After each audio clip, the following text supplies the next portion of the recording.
Thank you so much for coming out. This is the middle school adjudication concert. I'm just going to explain a few things about, especially for 7th grade parents that have not been through this before, what the adjudication concert and MICA is for a music program. First of all, the adjudication concert, which you're about to enjoy, is a chance for bands that are going to the MICA Band Festival to perform the music. They're going to perform in a week and a half for a panel of 3 judges, and hopefully many of you in attendance. And it gets the butterflies out, it gives it a chance to have someone listen, make constructive comments, so that then tomorrow, 7th and 8th grade band can then listen to those comments, fix things, and continue the improving process so that by next Saturday, they're at a much higher level than they even are today. Because of that, you might hear during the performance some talking, some comments being made. We have our guest judge, Blackstone Millville Regional's recently retired director of music, Mr. Ron Bebo.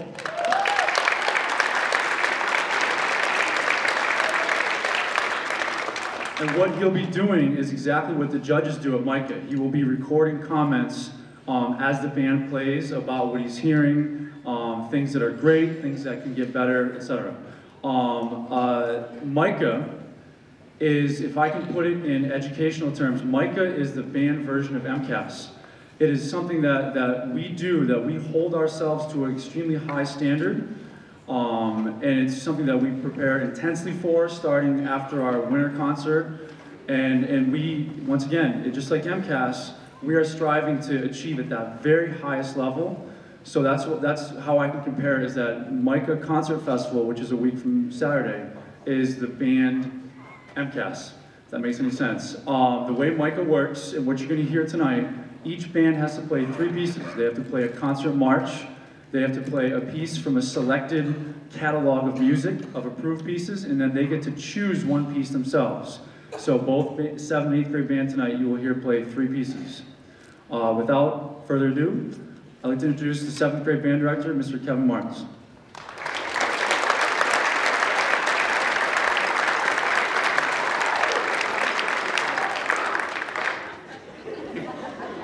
I don't often have to do that. Hello everybody, thank you for coming. I'm not going to have an opportunity at MICA to actually talk about the pieces, so I wanted to quickly introduce the program before we get started to give you a little bit of context. The 7th grade is going to begin with their concert march, which is the Alamo March, originally written by a composer named Carl King. It's very much a march in the American style, nice, bright, and upbeat, and very, very traditional as far as band literature is concerned. The second piece we're playing is called Visigoths, and it's actually an homage to the nomadic tribes of France and Germany during the Holy Roman Empire. It kind of shows the meaner side of the band, which is great that they get to show off that kind of different streak, and middle schoolers don't tend to have a meaner streak, so it's actually cool to give them that opportunity. Last piece we have is total opposite. It is a piece by Frank Kelly called Portrait of a Clown, and hopefully it gives you a little bit of a picture of the mischievous nature of everyone's favorite part of the circus. All right, thank you and enjoy.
So on stage today, now, we have the 8th grade band, who's going to play the same 3 selections, well, not the exact same, but the same criteria as the 7th grade. We have a march, we have a selected piece, and then we have a piece from the MICA list.